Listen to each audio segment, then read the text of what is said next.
এসো এসো বন্ধুরা দলে দলে, ইমাম মাহমুদের পতাকা তলে। এসো এসো বন্ধুরা দলে দলে, ইমাম মাহমুদের পতাকা তলে। আমি কালকেও বলেছি, বর্ডার খুলে দিন, 15 মিনিটের জন্য বাংলাদেশ দখল করে নেব আমরা। পুলিশ লাগবে না, ফোর্সও লাগবে না। কিভাবে করবেন? বাংলাদেশ আমরা দখল করা কোনো বড় ব্যাপার না। বাংলাদেশ আজকে একটা ছোট্ট রাষ্ট্র, যার জন্ম দিয়েছে ভারতবর্ষ।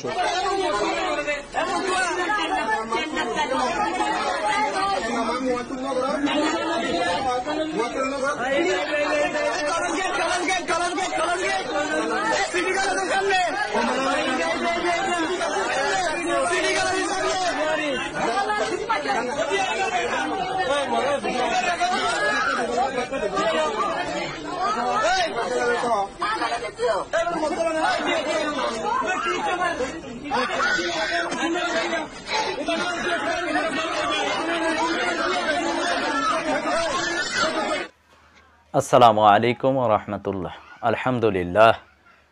আলহামদুলিল্লাহ রাব্বিল আলামিন, ওয়াসসালাতু ওয়াসসালামু আলা রাসূলিহিল কারীম ওয়া আলা আলিহি ওয়া আসহাবিহি আজমাইন, আম্মা বা'দ। কাছে ও দূরে, দেশে এবং প্রবাসে যে যেখান থেকে আমাদের আজকের আলোচনা শুনছেন ও দেখছেন, অনুষ্ঠানে আমি মোহাম্মদ রিদওয়ানুল ইসলাম যশোরী আপনাদের সকলকে জানাচ্ছি আন্তরিক মোবারকবাদ। সম্মানিত দর্শক ও শ্রোতা, আমাদের আজকের আলোচনার বিষয়বস্তু হচ্ছে 15 মিনিটে বাংলাদেশ দখল করার হুমকি, হাদিস ও বাস্তবতা কি বলে। ভারতের কংগ্রেসের একজন বিধায়ককে দেখলাম হুমকি দিচ্ছে, নরেন্দ্র মোদীকে বলছে বাংলাদেশের বর্ডার খুলে দিলে মাত্র 15 মিনিটে পশ্চিমবঙ্গে যারা আছে তারাই কেবল বাংলাদেশকে দখল করে নেবে, কলকাতায় যারা আছে তারাই বাংলাদেশকে দখল করে নেবে। হাদিস ও বাস্তবতা কি বলে? হাদিস এবং বাস্তবতা বলে তারা সীমা লঙ্ঘন শুরু করবে, তারা অত্যাচার নির্যাতন শুরু করবে মুসলমানদের উপরে, এবং সেই সীমা লঙ্ঘনের কারণে তারাই ধ্বংস হবে, তারাই পৃথিবীতে কিয়ামত আনয়ন করবে, তারা তাদের দেশটি হারাবে। ভারতীয় উপমহাদেশে ইসলামী সাম্রাজ্য, ইসলামী ইমারা প্রতিষ্ঠিত হবে ইমাম মাহমুদের নেতৃত্বে। কত বড় স্পর্ধা! 15 মিনিটে বাংলাদেশ দখল করে নেবেন, এত সাহস! মুসলিম জাতির সামনে এই হুঙ্কার দিয়ে দাঁত ভাঙ্গা জবাব পাবেন। ভারতীয় উপমহাদেশে মুসলমান কি কম? বাংলাদেশের মুসলমান 20 কোটি। যদিও আমাদেরকে বলি পাঠ করা হয় যে 18 কোটি দেশের জনগণ, কিন্তু না, প্রকৃত জনগণ আর অনেক বেশি। ভারতে আসে 30 কোটি, পাকিস্তানে আছে 25 কোটির মতো। সবকিছু মিলিয়ে কাশ্মীর, আফগানিস্তান, ইরান থেকে আসবেন মুসলিমরা, এসে মুসলমানদের সাথে যোগ দিবে। যা মিলিয়ে দক্ষিণী ফৌজ, ইরানি, আফগান কবজায় আনিবে পুরা হিন্দুস্তান। ভুলে যাবেন না, 1400 বছর আগে পেয়ারা নবী মুহাম্মদ সাল্লাল্লাহু আলাইহি সাল্লাম এই যুদ্ধের বিজয়ের সুগ্রাম দিয়েছেন। আল্লাহ রসুল হিন্দুস্তানের পূর্ব দিকে তাকিয়ে বড় বড় নিঃশ্বাস ফেলছিলেন। সাহাবীর বললেন, ইয়া রাসূলুল্লাহ সাল্লাল্লাহু আলাইহি সাল্লাম, আপনি কেন নিঃশ্বাস ফেলতেছেন? বলতেছে, আমি বিজয়ের সুগ্রাম পাচ্ছি। সুবহানাল্লাহ। হিন্দুস্তানের মুশরিকদের সাথে আমার উম্মতের একটা বড় যুদ্ধ হবে, সেই যুদ্ধে মুসলমানদের পায়ের টাকনো পর্যন্ত রক্ত হবে, 3 ভাগ হবে, কিন্তু শেষ ভাগ বিজয় লাভ করবে। এই বিজয়ের সুসংবাদ আল্লাহ রাসূল সাল্লাল্লাহু আলাইহি সাল্লাম মুসলমানদেরকে দিয়ে গেছেন। আবার মুসলমানদের পায়ের টাকনো পর্যন্ত রক্ত হবে, সেটাও দিয়ে গেছেন। কেন? সেই সমস্ত মুসলমানরা মার খাবে যারা আজকে উপলব্ধি করতেছে না, আজকে যারা প্রিপারেশন নিচ্ছে না, অবহেলা করছে, এই হাদিসগুলোকে জয়ীফ জাল বলতেছে। সে আলেম হোক, সে বড় স্কলার হোক, তার উপরও শাস্তি আসবে যদি না সে প্রস্তুতি গ্রহণ না করে, যদি সে সত্য গ্রহণ না করে। এই সত্য উপলব্ধি করতে আমাদের অনেক দেরি হয়ে যাচ্ছে, লেট হয়ে যাচ্ছে। এজন্য আল্লাহ রাসূল সাল্লাল্লাহু আলাইহি সাল্লাম বলেছেন যে পায়ের টাকনো পর্যন্ত রক্ত হবে। আরেকটা অংশে, আরেকটা হাদিসে হুযায়ফা ইবনে ইয়ামান থেকে বলছেন যে প্রথম দলটির জন্য কতই না উত্তম হতো যদি তারা তাদের নেতার অনুসরণ করত, সাহাবী বলেন, ইয়া রাসূলুল্লাহ সাল্লাল্লাহু আলাইহি সাল্লাম, তারা কি তাদের নেতার অনুসরণ করবে না? আল্লাহ রাসূল সাল্লাল্লাহু আলাইহি সাল্লাম বলছেন, না, তারা নিজেরাই নিজেদেরকে যোগ্য মনে করবে। আজকে নিজেদেরকে যোগ্য মনে করে কারা? নিজেদেরকে বড় মনে করে কারা? ইলমি অহংকার আছে কাদের মধ্যে? আমলি অহংকার আছে কাদের মধ্যে? সার্টিফিকেটের অহংকার করে কারা? আল্লাহর মনোনীত বান্দা, যাকে আল্লাহ মনোনীত করছেন, তাকে মানতে অহংকার, তাকে মানতে গরিমসি, তাকে যাচাই বাছাইও করি না, হুটহাট করে কথা বলি। যাচাই করে দেখেন, তার ইলমের যাচাই করে দেখেন, প্রচলিত ইলম না, ওনার দিশা দর্শন, ওনার দিক নির্দেশনা, ওনার লিখিত বইগুলো পড়েন, ওনার উপর যে ইলহাম আসে সেই ইলহামগুলো তো আপনারা দেখছি আপনাদের হাতে আছে। এগুলো দেখার পরে উপলব্ধি করেন না যে উনি কত বড় আল্লাহর নিয়ামত প্রাপ্ত বান্দা। আপনারাই দেখলাম এক আলোচনায় বললেন যে ইলহাম কোরআন সুন্নাহ সম্মত হবে, কোরআন সুন্নাহর বাহিরে হবে না। তো ওনার ইলহামের কোথায় কোরআন সুন্নাহর বাহিরে কথা আছে? আমরা যদিও ইলহাম সংরক্ষণ করার দায়িত্ব আমাদের না, ওনার উপরও না, এটা ওনার হাত থেকে চলে গেলে, দূরে গেলে এই দায়িত্ব ইমাম মাহমুদ ইমানের, এটা স্পষ্ট উনি বলে দিয়েছেন। আর এই ইলহাম সংরক্ষণেরও দায়িত্ব ওনার না, কারণ কোরআন সংরক্ষিত, ইলহাম সংরক্ষিত না। এজন্য এই ইলহামে কোরআন এবং সুন্নাহ বিরোধী কোনো কথা নাই। এই কথাটা বলি এই কারণে, 15 মিনিটে দেশ দখল করবে, বর্ডার দখল করবে, আর মুসলমানরা হাতে চুরি পরে বসে থাকবে। এদেশের যুব সমাজ হাতে চুরি পরে বসে থাকবে, এদেশের ভার্সিটিতে পড়ুয়া ছাত্ররা কি হাতে চুরি পরে বসে থাকবে? এদেশের ওই যে একটা চ্যানেলে দেখলাম, ব্রাহ্মণবাড়িয়ারে মোকাবেলা করে দেখেন, আলহামদুলিল্লাহ, এটা একটা ভালো দিক। ব্রাহ্মণবাড়িয়ার ছেলেরা, যুবকেরা বা আপামর জনগণ হাতের মধ্যে যেই লাঠি নিয়ে বের হয়েছে, আমাদের আলেম সমাজ এই লাঠি নিয়েও বের হইতে পারে না। তারা বলে শাপলা চত্বর ঘেরাও করবে, তারা বলে আবার মাঠে নামবে। আবার মাঠে নামবেন কি নিয়ে নামবেন? মার খাওয়ার জন্য নামবেন? কেন বোঝেন না আলেম ওলামারা? কেন? আপনাদেরকে তো আমরা সম্মান এবং শ্রদ্ধা করতে চাই, আপনার ভুল পথে আবেগিক কাজ করেন কেন? আপনার তো সম্মানের পাত্র, আপনার তো যোগ্য ব্যক্তি, তা আসেন না আইসা আপনারা আমাদের দায়িত্বগুলো নেন, এরা রাহবারের দায়িত্ব নেন। আমরা অযোগ্য ব্যক্তিরা কেন কথা বলবো? আমি এটা আগেও বলছি, এখনো বলি, যে আরো যোগ্য ব্যক্তিরা, অনেক বড় আলেমরা আসেন, কি বিজয়ের পরে আপনারা কাজী নেওয়ার জন্য আসবেন? বিজয়ের আগে কাজ করেন, আপনার কাজের দ্বারাই তো আল্লাহ আপনাকে সম্মান দিবেন। আল্লাযী খালাকাল মাউতা ওয়াল হায়াতা লিয়াবলুয়াকুম আইয়ুকুম আহসানু আমালা। আল্লাহ জীবন এবং মৃত্যু সৃষ্টি করছেন দেখার জন্য যে কর্মে কে শ্রেষ্ঠ। আজকে ভার্সিটির যুবকেরা হিন্দ বিজয়ের স্বপ্ন দেখে, জেনারেল পড়ুয়া ছাত্ররা হিন্দুস্তান বিজয়ের স্বপ্ন দেখে, গার্মেন্টসের কর্মী তারা হিন্দুস্তান বিজয়ের স্বপ্ন দেখে, গাজওয়াতুল হিন্দের যুদ্ধে অংশগ্রহণ করার জন্য আজকের পেশাজীবীরা স্বপ্ন দেখে। অথচ আজকের আলেম সম্প্রদায় কি আন্দোলন করার জন্য তারা আছে। আমরা কি পবিত্র কোরআনুল কারীমের সূরা মায়েদার 54 নম্বর আয়াত দেখব, যেখানে আল্লাহ বলছেন, আউযু বিল্লাহি মিনাশ শাইতানির রাজীম, ইয়া আইয়ুহাল্লাযীনা আমানু মান ইয়ারতাদ্দা মিনকুম আন দীনিহি। হে বিশ্বাসীরা, তোমাদের মধ্যে যারা দিন থেকে সরে যাবে, ফাসাউফা ইয়াতিল্লাহু বিকওমিন, আল্লাহ চিরে এমন একটা কওমকে নিয়ে আসবেন, ইউহিব্বুহুম ওয়া ইউহিব্বুনাহু, তারা আল্লাহকে ভালোবাসবেন, আল্লাহও তাদেরকে ভালোবাসবেন। আযিল্লাতিন আলাল মুমিনিন, তারা মুমিনের ক্ষেত্রে থাকবে তারা কোমল, আইজ্জাতিন আলাল কাফিরিন, কাফেরদের ক্ষেত্রে থাকবে তারা কঠোর।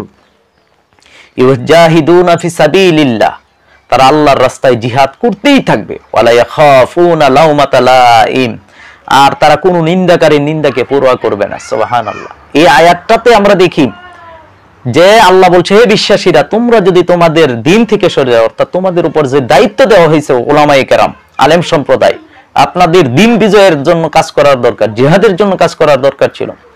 যারা আপনারা এই সম্প্রদায় যারা যায় বা যারা এখান থেকে সরে গেছেন, তন্ত্রমন্ত্রের পিছনে ছুটছেন, রিস্কা নিয়ে ছুটতেছেন, ফুলের মালা নিয়ে ছুটতেছেন, ট্রাক নিয়ে ছুটতেছেন, আপনার একটা মার্কা দিয়ে আপনাকে আনন্দিত করে ফেললো, একটা মার্কা পেয়ে আপনি আনন্দিত হয়ে গেছেন। আল্লাহর দেওয়া জীবন বিধান, দিন, ইসলাম, জিহাদকে আপনারা ছেড়ে দিয়েছেন। লাঞ্ছনা আপনাদের উপর কেন আসবেন? আল্লাহর কোরআন তো বলছে ইল্লা তামফিরু ইউআযিবকুম আযাবান আলিমা, যদি তোমরা বের না হও আমি তোমাদেরকে শাস্তি দেব। আল্লাহ কোরআনে হুঙ্কার দিয়েছেন, আল্লাহ সতর্ক করেছেন, সতর্ক বার্তা দিয়েছেন, যদি তোমরা তোমাদের দিন থেকে সরে যাও তাহলে এমন সম্প্রদায়কে নিয়ে আসবো যারা আল্লাহকে ভালোবাসবেন, আল্লাহ তাদের ভালোবাসবেন। সুবহানাল্লাহ। তারা মুমিনের ক্ষেত্রে থাকবে তারা কোমল, মুসলিমদের ক্ষেত্রে তারা থাকবে নরম, কাফেরদের ক্ষেত্রে থাকবে তারা কঠোর। তারা আল্লাহর রাস্তায় জিহাদ করতেই থাকবে, তারা কোনো নিন্দাকারীর নিন্দাকে পরোয়া করবে না। এই গুণগুলো আমাদের মধ্যে কি আছে? আল্লাহর দেওয়া যে গুণ আল্লাহ দিয়েছেন কোরআনে, সেই গুণগুলো কি আমাদের মধ্যে আছে? আমরা কি আল্লাহর দ্বীনের জন্য কাজ করি? আমরা কি মুমিনের ক্ষেত্রে কোমল? আমরা তো দেখি মুমিনকে আমরা কাফের বানাই। আজকের এই সম্প্রদায়, আজকের একটা সম্প্রদায় আছে, তারা শুধু এই মুনাফিক, এই মুরতাদ, এই কাফের, এই ওহাবি, এই খারেজি, এই রাফেজি, এই শিয়া, মুতাজিলা, দেওবন্দি, তাবলিগি, এই দল উপদলে মাযহাবি, লামাযহাবি, ঈমান আমি নাচতে হবে না জোর হবে, বুকের উপর হাত হবে না নাভির নিচে হাত হবে। আরে ভাই, আপনার হাতই তো থাকবে না, বুকের উপর বাঁধবেন না নাভির নিচে বাঁধবেন, এটা তো পরের বিষয়। আপনার কণ্ঠই তো থাকবে না, তাহলে আপনি জোরে বলবেন না কে আমি নাচতে বলবেন? এই সব বিষয় তো এখন না। উম্মার ঐক্যের সময় যেখানে আমাদেরকে আক্রমণ করার জন্য তারা ঐক্যবদ্ধ, সেখানে আমরা মাসলা মাসাইল, পুরোই মাসলা মাসাইল নিয়ে এখনো আছি। ঐক্যবদ্ধ কবে হবেন? কবে প্ল্যাটফর্মে আসবেন? আবার তাও ঐক্য করেন গণতান্ত্রিক পদ্ধতিতে, আল্লাহর দেওয়া জীবন বিধান ছেড়ে দিয়ে? কখনোই সম্ভব না। মুসলিমদের ক্ষেত্রে কঠোর হন, কে মুরতাদ, কে ভণ্ড, কে ওহাবি, কে সুন্নি, কে রাফাজি, কে শিয়া, মুতাজিলা, এগুলো বলার সময় কি এখন? সমস্ত শত্রু পক্ষ একত্রিত হয়েছেন আমাদেরকে মারার জন্য, মুসলমানদেরকে মারার জন্য। এই দৃশ্য দেখার পরে একটা যুবক কিভাবে সহ্য করে? এই দৃশ্যগুলো দেখার পরে আমার বোনের নিকাব ধরে টানাটানি করে, আমার মা বোনকে এসে বেইজ্জতি করতেছে, মুসলিমদের মসজিদকে গুড়িয়ে দিচ্ছে। আজকে যুবক, এই আজকের মুসলিমরা কিভাবে সহ্য করে? এজন্য বলবো যে সতর্ক হন, এবং ওই সম্প্রদায়টা বের হয়ে আসতেছে আজকে ইনশাআল্লাহ তাআলা। জেনারেশন, ইয়াং জেনারেশন থেকে এই সম্প্রদায়টা বের হয়ে আসছে। আমরা এই মাঠে কাজ করতে গিয়ে তো আমরা দেখতেছি কারা জিহাদের জন্য পাগল, কারা ইসলামের জন্য প্রকৃত দরদ রাখে, আর তারা কেউ আছে ব্যবসা নিয়ে আছে, ইসলামকে ব্যবসার পাত্র বানিয়ে নিয়েছে। আজকে যেখানে টাকা আছে সেখানে তারা আছে, যেখানে টাকা নাই সেখানে তারা নাই। আজকে তারা ভুগি হয়ে গেছে, ত্যাগ স্বীকার করার মতন না। যেখানে টাকার পিছনে অন্য হয়ে তারা ছুটতেছে, ওয়াজ নসিহত মাহফিলের পিছনে সময় দিচ্ছে, প্রকৃত দিন কায়েমের জন্য তারা কাজ করছে না। মাহফিলের পিছনে ছুটেন কিন্তু সেখানে দিন কায়েমের কথা বলেন, মুসলিম উম্মার ঐক্যবদ্ধের কথা বলেন, ভারতীয় আগ্রাসনের বিরুদ্ধে কথা বলেন, কিন্তু আপনারা তো মাহফিলগুলোতেও সেগুলো বলতেছেন না, মসজিদের মিম্বার থেকেও বলতেছেন। আপনাদের উপর লাঞ্ছনা আসবে, আল্লাহর আযাব আসবে, আল্লাহ অবশ্যই আপনাদেরকে আযাব দিবেন, আর সেই আযাব দিয়ে আসতেছে।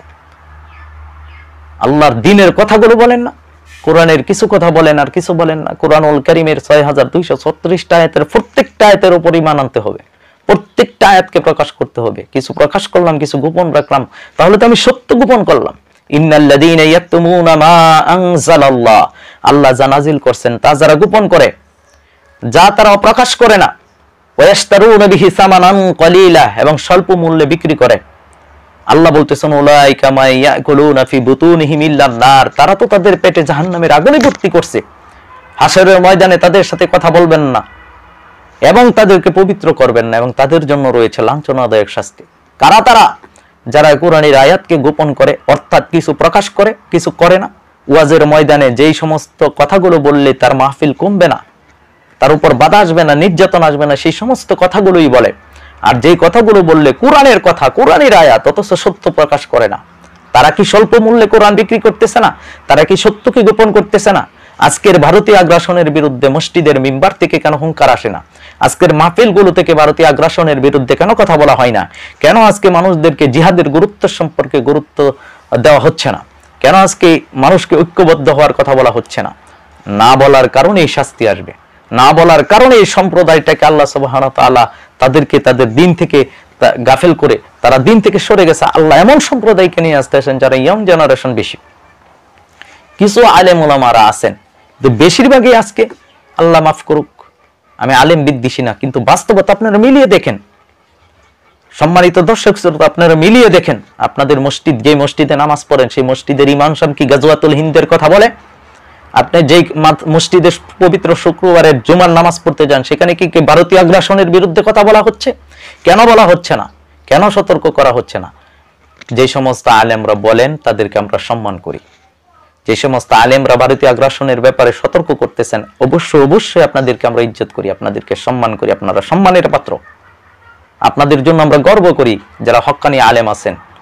কিন্তু যারা সত্য গোপন করেন তাদের জন্য আমরা আফসোস করি। আর যে সমস্ত আলেমরা সত্য কথা বলেন, আমরা অবশ্যই আপনাদের সম্মান করি এবং সম্মান করব। আপনারা আসেন, আপনারা এসে দায়িত্ব নেন, আপনার উম্মার দায়িত্ব নেন, আপনার উম্মার ক্লান্তি লগ্নে কাজ করেন। আমরা বলবো 15 মিনিটে দেশ ধ্বংস করে দিতে চাই। এই কথা বলার পরে এদেশের মুসলমানরা কেন সতর্ক হচ্ছেন না? তবে বলবো আবেগী হওয়া যাবে না, হুট করে মাঠে নামা যাবে না, আন্দোলনমুখী হওয়া যাবে না, মিটিং মিছিল করা যাবে না। ইসলাম কি বলছে, আল্লাহ রাসূলের সিরাত কি বলছে, সেগুলো অধ্যয়ন করেন। যাক, আমার কথায় কেউ রাগান্বিত হবেন না। অনেক সময় সত্য উপস্থাপন করতে গিয়ে এদিক সেদিক কথা হয়ে যায়। মূল উদ্দেশ্য হচ্ছে জাতি যাতে সতর্ক হয়, এই আলেম সম্প্রদায় যাতে সতর্ক হয়, সর্বশ্রেণীর মানুষ যাতে সতর্ক হয়, আমাদের প্রশাসন থেকে সর্বস্তরের মানুষ যাতে সতর্ক হয়। আমাদেরকে শত্রু ভাবতেছেন? প্রশাসনের উদ্দেশ্যে সর্বশেষ কথা বল, আমাদেরকে শত্রু ভাবেন? আল্লাহি, আমরাই আপনাদের জন্য দরদি, আমরাই চেষ্টা করব আপনাদের পাশে থেকে আল্লাহর দ্বীনকে বিজয় করার জন্য যখন ভারতীয় আগ্রাসন আসবে। তো যাক, আল্লাহ সুবহানাহু ওয়া তাআলা সৎ বুধ উদয় হোক, সত্য উপলব্ধি করার তৌফিক আল্লাহ আমাদেরকে দান করুন। আমরা যাতে সতর্ক হতে পারি, মুসলিম উম্মার অস্তিত্ব রক্ষার জন্য ঐক্যবদ্ধ হতে পারি, সবাই মিলে সম্মিলিতভাবে আমাদের এই দেশটা কোনো শকুনের থাবা যাতে এই দেশের উপর না পড়ে, পড়লেও যাতে আমরা ঐক্যবদ্ধভাবে মোকাবেলা করতে পারি, সেই তৌফিক আল্লাহ আমাদেরকে দান করুন। আমিন ইয়া রাব্বাল আলামিন। আসসালামু আলাইকুম ওয়া রাহমাতুল্লাহ।